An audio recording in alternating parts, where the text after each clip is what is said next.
नमस्कार। सब থেকে আগে পুরো বিশ্বে থাকने वाला যত সনাতনী ভাই বোন আছেন তাদেরকে আমার নমস্কার এবং প্রণাম, এবং যত বয়স্ক মহিলা এবং পুরুষ আছেন তাদের পা ছুঁয়ে আমার প্রণাম। আমি ওয়ার্ক কালচারের উপর কথা করছিলাম।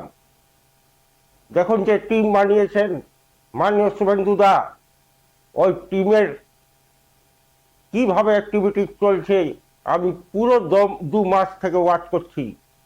ওইদিকে মাননীয় দিলীপ ঘোষদা পঞ্চায়েত মন্ত্রী, উনি অফিসে আর ফিল্ডে যে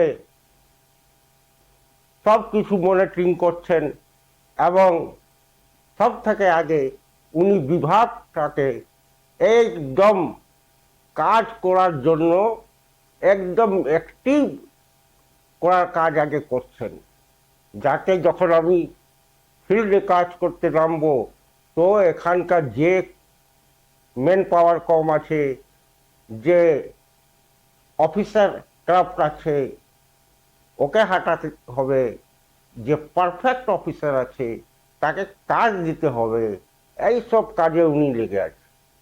ওইদিকে দেখুন খাদ্যমন্ত্রী আমাদের কীর্তনিয়া বাবু, উনি ফিল্ডে ঘুরে ঘুরে, গোদামে ঘুরে ঘুরে, অফিসে কম বসে ফিল্ডে বেশি থেকে মানুষের সেবা করছেন, এবং ইলিগাল আনাজ যে গোডাউনে আছে খবর পেলেই উনি চলে যান আর যে নিয়ে পুলিশকে ডেকে ওর সব কিছু কাজ এফআইআরে করিয়ে দেন। তারপরে দেখুন আমাদের, আমি যেখানে থাকি এখান থেকে 12 কিলোমিটার দূর বড়া করে পিএইচডি এবং PWD minister doctor Ajay Poddar মহোদয় থাকেন। উনার বয়স হয়ে গেছে কিন্তু এনার্জি লেভেলটা খুব হাই, জাস্ট লাইক মোদিজি। উনি ওই এনার্জিতে নিজের চেম্বারও করছেন, উনি সেবা কাজও ছাড়েননি, আর কোনো পয়সা বা ফি উনি নেন না, উনি রোগীদের মুফত ইলাজ করেন। এবং তারপরেও মন্ত্রণালয়ের কাজের জন্য কলকাতা, বরাকর, আসানসোল, পুরুলিয়া, এইদিক ওই দিক ঘুরে বেড়াচ্ছেন, ভ্রমণ করছেন, কাজ করছেন, ডাইরেকশন দিচ্ছেন, আর দিল্লিও যাচ্ছেন। ওখানেও কালকেই মনে হয় দিল্লিতে ছিলেন, আর ওখান থেকেও সব কিছু কাজ করে আবার আসছেন।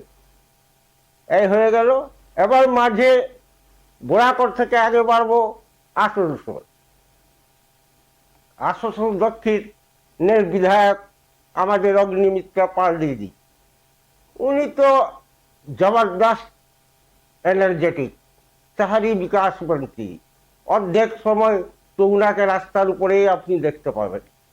কোথাও কোনো মিউনিসিপ্যাল মার্কেটে যে নিয়ে দোকান দিকে ইনক্রোচমেন্ট হাঁটাবার কথা বলছেন, আর সজাগ করছেন জনতাকে কীভাবে আমাদেরকে বাংলাকে সুন্দরভাবে নিয়ে চলার আছে, ওর কাজে লেগে আছেন। আর আবার ওই দিকে চলে যান হেলথে, ডক্টর স্বাস্থ্য মুখোপাধ্যায় সাহেব, উনি তো খুব নলেজ রাখেন হেলথ বিভাগের, আর উনি অনেক দিন থেকে আন্দোলন করে এসছেন এই ক্ষেত্রে সুধার করার জন্য। কিন্তু মমতা কি কারো কথা শুনতো? নিজের এমএলএ এমপির কথা শুনতো না, তো ডক্টর স্বাস্থ্য মুখোপাধ্যায় সাহেবের কথা কি শুন? তার জন্যই উনাকে হেলথ বিভাগটা দেওয়া হলো। আর এবার উনি আমূল চুল পরিবর্তনের ডিসিশন নিচ্ছেন হেলথে। আর ওই দিকে চলে যান ব্যারাকপুরের দিকে, তো আমাদের দবং এবং অনুভবী নেতা মাননীয় অর্জুন সিংজি মহোদয়, এখন পর্যন্ত উনি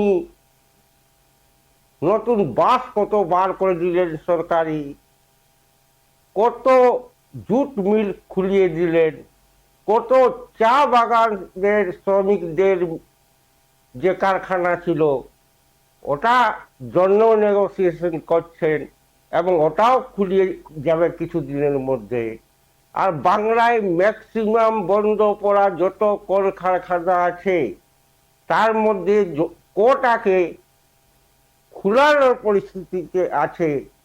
ওই মনিটরিং উনার বিভাগ করছে, উনার বিভাগের অফিসাররা, আইএসরা, সেক্রেটারিরা চারদিকে যাচ্ছে এবং যে যে ফিল্ডে মনিটরিং করে রিপোর্ট এনে অর্জুন সিংজি মহোদয়কে দিচ্ছেন এবং ইনি খুলাবার জন্য যাবতীয় যা যা কাজ করার মালিক পক্ষ, মজদুর পক্ষ আর নিজে সরকার পক্ষ তিনজনাকে বসিয়ে নিয়ে কত তাড়াতাড়ি এই কারখানাটাকে খোলানো যায় ওই ব্যবস্থায় লেগে আছে।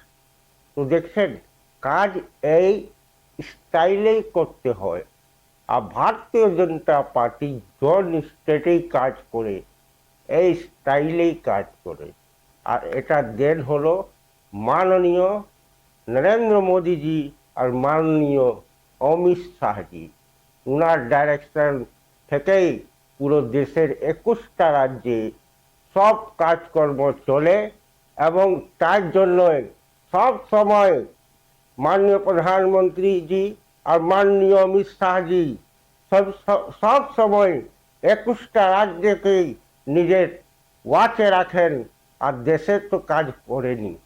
তবেই সরকার আজ 11 থেকে 3 পর্যন্ত পৌঁছে গেছে। আর আমাদিকে এবার 2047 ভারতকে বিকশিত এবং আত্মনির্ভর রাজ বানাবার আছে। সব থেকে আগে আমি ভুলে গেছিলাম আজকে হস্তশিল্প দিবস।